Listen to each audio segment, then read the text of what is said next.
वो कहते हैं ना सिम्टम्स होते हैं ना बीमारी के, ये जो ज़हनी मर्ज है इसकी बीमारी के सिम्टम्स आपने पहले भी देखे थे। 9 महीने देखा था आपने। एक जो ज़हनी मरीज है यहाँ बैठ के जो है ये सारी बातें कर रहा है अफवाज पाकिस्तान के खिलाफ, उसकी लीडरशिप के खिलाफ, why would they not do it? वो तुम हो कौन? ये क्या सोच है?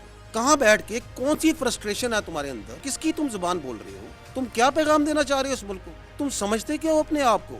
अब सियासत खत्म हो चुकी है। अब उसका जो बयानिया है वो पाकिस्तान की नेशनल सिक्योरिटी को थ्रेट बन चुका है। उसकी ज़ात और उसकी ख्वाहिशात रियासत पाकिस्तान से बढ़कर है।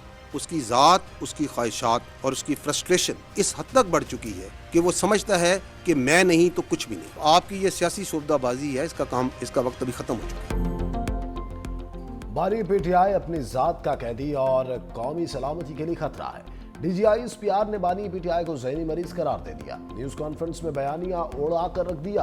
कहा, तुम हो कौन? तुम्हारी ये क्या सोच है? तुम किसकी जबान बोल रहे हो? तुम समझते क्या हो अपने आप को? ये समझता है मैं नहीं तो कुछ नहीं। इसके मनफी बयानिए का खातिमा वक्त की जरूरत है। एक शख्स की ख्वाहिशात रियासत पाकिस्तान से बढ़कर है। ये समझता है जो ये कह रहा है वो ठीक है। ये समझता है अगर इक्तिदार में नहीं तो आमरीयत है। तुम सबको बार बार बेवकूफ नहीं बना सकते।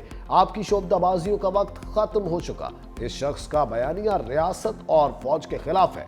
9 मई को GHQ पर हमला करने वाले भी यही लोग थे। बगैर किसी इबाहम के क्लियर करना चाहते हैं। अब किसी का बयानिया नहीं चलेगा। तारीख में पाक फौज ने किसी शख्स के बारे में ऐसे बात नहीं की। माजी में किसी सियासतदान ने यह काम नहीं किया। समझता है कि उसकी ज़ात, उसकी सियासत इस मुल्क की तहफ़्फ़ुज़ से, इस रियासत से, इसके अवाम की जानो माल और इज़्ज़त से बड़ी है, तो वो गलत समझता है। वो आपके कैडेट कॉलेज वाना पे हमला करते हैं, आपके बच्चों को शहीद करने की कोशिश करते हैं। ये ज़हनी मरीज़ होता तो ये तो कशकोल लेके बातचीत के लिए चल पड़ता कि बातचीत करते हैं। भेजो अपनी औलाद को इस फौज में, उनको तो तुमने बाहर रखा हुआ है, भेजो इस फौज में और खड़ा करो ख्वारिज के आगे, खड़ा करो हिंदुस्तान के आगे जिनकी तुम सहूलतकारी कर रहे हो। पाकिस्तान में झूठ और फरेब का ये कारोबार मजीद नहीं चलेगा, इसकी इजाजत नहीं दी जा सकती। हम कहीं नहीं जा रहे। फौज खड़ी है और खड़ी रहेगी। इसका बाप भी फौज और अवाम में दरार नहीं डाल सकता। तुम कौन हो जो गद्दारी के सर्टिफिकेट बांट रहे हो? अपने आप को अक्ले कुल समझने वाला दूसरों को गद्दार कहता फिर रहा है। तर्जुमान पाक फौज ने कहा, हमने इस रियासत के तहफ़्फ़ुज़ की कसम खाई है। तुम्हारे पास एक सूबे की हुकूमत है, इस पर बात क्यों नहीं करते? 3 दिन पहले बयानिया दिया खारजियों से बात की जाए। दहशतगर्द बच्चों को शहीद कर रहे हैं, कह रहा है मुज़ाकरात किए जाए। कहता था पेशावर में दहशतगर्दों का दफ्तर खोला जाए। भेजो अपनी औलाद को फौज में और ख्वारिज के आगे खड़ा करो। तुमने तो अपनी औलाद को बाहर रखा हुआ है। DGISPR ने कहा, रियासत पाकिस्तान का मौक़िफ़ है, फितनल खारिज से बात नहीं होगी। अगर कोई समझता है कि उसकी ज़ात और सियासत मुल्क और अवाम की जान और माल से बड़ी है तो वो गलत समझता है। पाकिस्तान में झूठ और फरेब का कारोबार मजीद नहीं चल सकता। फौज के बारे में बात करो, फौज प्रोटेक्शन फोर्स। कुत्ता भौंक रहा हो तो ज्यादा परेशान होने की जरूरत नहीं। DGISPR का वजीर आला खैबर पख्तूनख्वा से मुतालिक सवाल पर जवाब। KP में गवर्नर राज लगाने का फैसला हुकूमत का है। फौज का इससे कोई लेना देना नहीं। KP पुलिस को रवानियां दे रही है, क्या आप इसे मजबूत कर रहे हैं? DGISPR ने कहा, दहशतगर्दी एक दिन में खत्म नहीं होगी, इसके लिए सियासी मर्जी की जरूरत होगी। हम मुल्क में जंग लड़ रहे हैं, इंटेलिजेंस बेस्ड ऑपरेशन हो रहे हैं। हमने कभी अफगानिस्तान रजीम से बात करने से इनकार नहीं किया। फौज नहीं, हुकूमत रियासत होती है। फौज रियासत का एक इदारा है।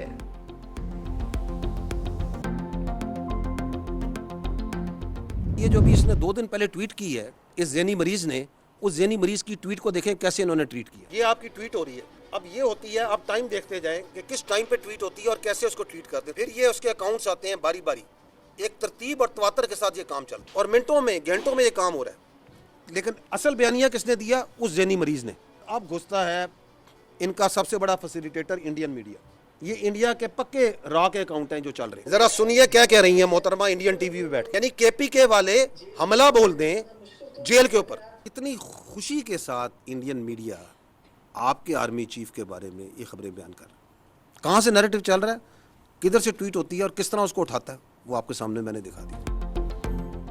भारतीय मीडिया पाक फौज के खिलाफ PTI की जबान बना हुआ है। भारतीय मीडिया मखसूस टोले का सबसे बड़ा सहूलतकार है। ये एक टेरर क्राइम नेक्सस है। ज़हनी मरीज अपने अकाउंट से पहले बयानिया बनाता है, फिर बेनामी और रॉ के अकाउंट्स इस बयानिए को फैलाते हैं। नौरीन नियाजी मुल्क कौम के खिलाफ इंटरव्यू देती है। सुहेल आफरीदी की प्रेस कॉन्फ्रेंस भारतीय मीडिया दिखाता है। DGI/SPR ने कहा, यह कौन सा आईन और कानून है जिसके तहत आप एक मुजरिम से मिलते हैं? किसी को पाकिस्तान की सालमियत और दिफा के खिलाफ इजहार राय की इजाजत नहीं देंगे। अगर इसके दौर में भारत हमला करता तो ज़हनी मरीज कशकोल लेकर भारत से बातचीत के लिए चल पड़ता। बातचीत का बुखार तो इनको पहले से है। भीख से कभी सिक्योरिटी नहीं मिलती, वरना लीबिया और गजा का बुरा हाल ना होता। बड़े वसूख से बताते थे। उनके ख्याल में तो NSA भी लग चुका था। उनके ख्याल में तो CDF की अपॉइंटमेंट लेटर भी नहीं होना था। उनके कागजों में तो वाइस चीफ आर्मी स्टाफ लग चुका था। अभी पूछे ना क्यों नहीं लगा। हर 10 मिनट 15 मिनट घंटे बाद कोई उधर बैठा वीलॉग कर रहा है, ये हो गया, फलाना हो गया, ये अभी प्रमोट हो गया। तो यार तुम्हें क्या ऑब्सेशन है फौज के साथ? हमारे पास एक सूबे की हुकूमत है, उसके बारे में क्यों नहीं बात करते? उसकी गवर्नेंस के बारे में क्यों नहीं बात करते? हमारी सुई क्यों इस फौज में फंसी हुई है? क्योंकि तुम्हारा पूरा बयानिया इस फौज के ऊपर है। बार बार तुम्हें कह रहे हैं कि हमें अपनी सियासत से दूर रखो। इधर पाकिस्तान की फौज में कोई वाकया हो जाए, कुछ हो जाए, ये इस तरह पढ़ते हैं जैसे जोन सा ना पता नहीं क्या। CDF के नोटिफिकेशन पर प्रोपेगेंडा किया गया। सोशल मीडिया पर झूठ का सैलाब था। अपनी मर्जी से CDF का जाली नोटिफिकेशन चलाया गया। DGI/SPR ने कहा, सबको चीफ ऑफ डिफेंस फोर्सेस की तैनाती की मुबारकबाद देता हूं। चीफ ऑफ डिफेंस फोर्सेस के हेडक्वार्टर का आगाज हो गया।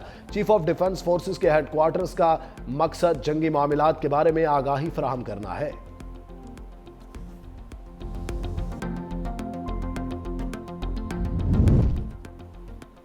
PTI ने दहशतगर्दी के खिलाफ जंग को दिल से नहीं अपनाया। वजीर दिफा ख्वाजा आसिफ ने कहा, पाकिस्तान और फौज के खिलाफ बयानात की PTI ने कभी मजम्मत नहीं की।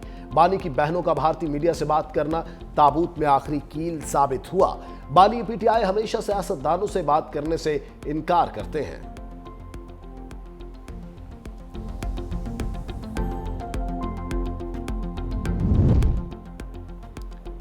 अडयाला जेल के बाहर बहुत तमाशा लग गया, अब ये नहीं होगा। बानी PTI की जेल की मुलाकातें अब नहीं हो सकती।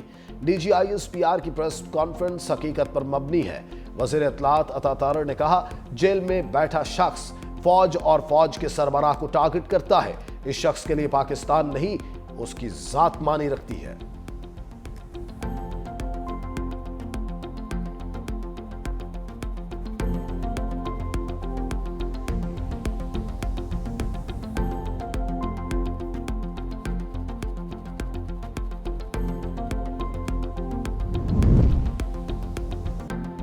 कहा था, रियासत मुल्क दुश्मनों को खुद जवाब देगी। रियासत ने वाज़ेह तौर पर बता दिया, जो भी दुश्मन का बयानिया लेकर चल रहे हैं और वो गद्दारी के जुमरे में है।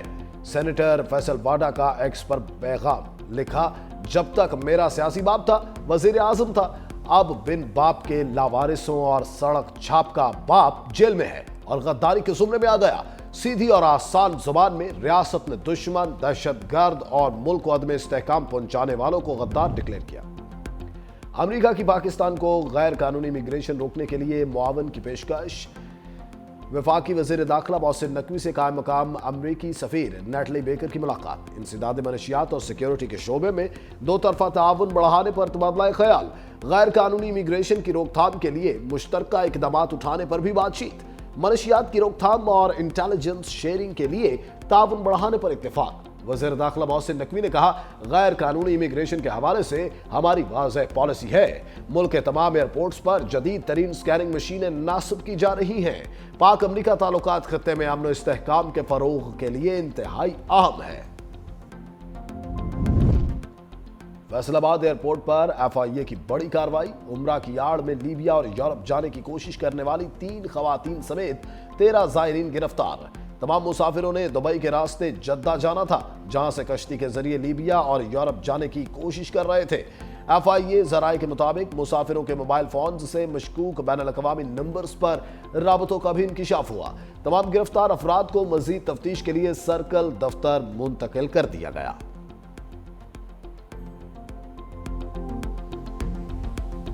जो लोग सोच रखते हैं कि माली वसाइल सूबों को डिवॉल्व करना एक गलती था, उसका मुँह तौर सबूत NICVD का इदारा है। लड़काना में हमारा NICVD मौजूद है, हैदराबाद में भी NICVD मौजूद है। दुनिया में सबसे बड़ा दिल के मुफ्त इलाज का नेटवर्क बन चुका है। हमने ये साबित कर दिया है कि पाकिस्तान के पब्लिक सेक्टर में ये सलाहियत है कि हम पूरी दुनिया का मुकाबला कर सकते हैं।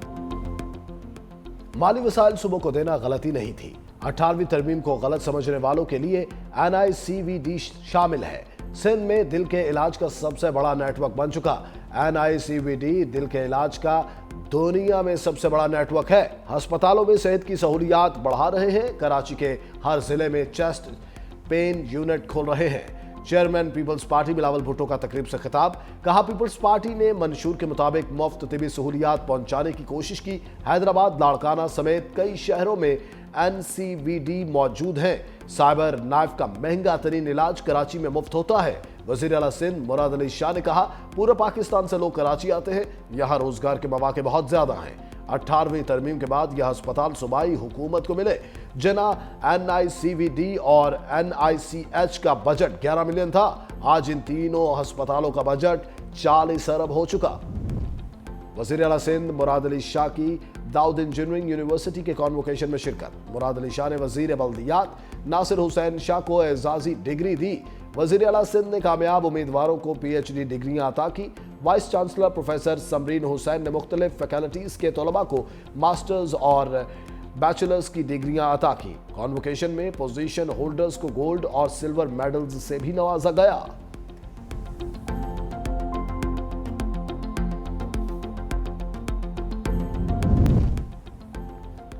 लाहौर में शुमाल मगरबी हवाओं से फजाई आलूदगी में इजाफा। वजीर आला पंजाब मरीम नवाज की हिदायत पर फजाई मयार की बेहतरी के लिए तमाम महकमे मुतहरिक। Real time monitoring, warning system और फौरी रिस्पॉन्स यूनिट्स फाल। सनती शहरों से आने वाली आलूदगी की साइंटिफिक मैपिंग भी जारी। फसलों की बाकायात जलाने की रोकथाम के लिए ड्रोन सर्वेलेंस तेज कर दी गई। सीनियर सूबाई वजीर मरीम औरंगजेब का कहना है, पंजाब हुकूमत खित्ते का सबसे जामिया एंटी स्मोक प्लान नाफिज कर रही है। बहुत जल्द वाज़ेह बेहतरी आएगी।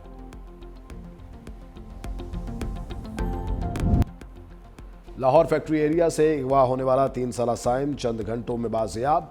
CCD डिफेंस की बरवक्त कार्रवाई, मुलजिम बच्चा छोड़कर फरार हो गया। CCTV फुटेज मंजर आम पर आ गई। पुलिस ने मुकदमा दर्ज करके मफरूर की तलाश शुरू कर दी। बाजियाब होने वाले बच्चे को वालिदैन के हवाले कर दिया गया।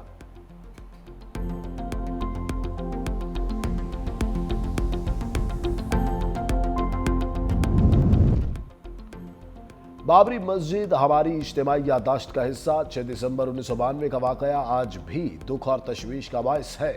तर्जुमान दफ्तर खारजा का कहना है, मुसलमानों के मजहबी मकामात को नुकसान पहुंचाने के वाकयात पर शफाफ एहतसाब जरूरी है।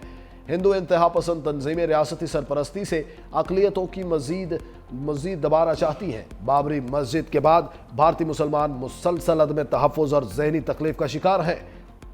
आलमी बरादरी मुसलमानों के मजहबी विरसे के तहफ़्फ़ुज़ के लिए किरदार अदा करे। पाकिस्तान का भारत से तमाम शहरियों के लिए मुसावी हुकूक और मजहबी रवादारी को यकीनी बनाने का मुतालबा।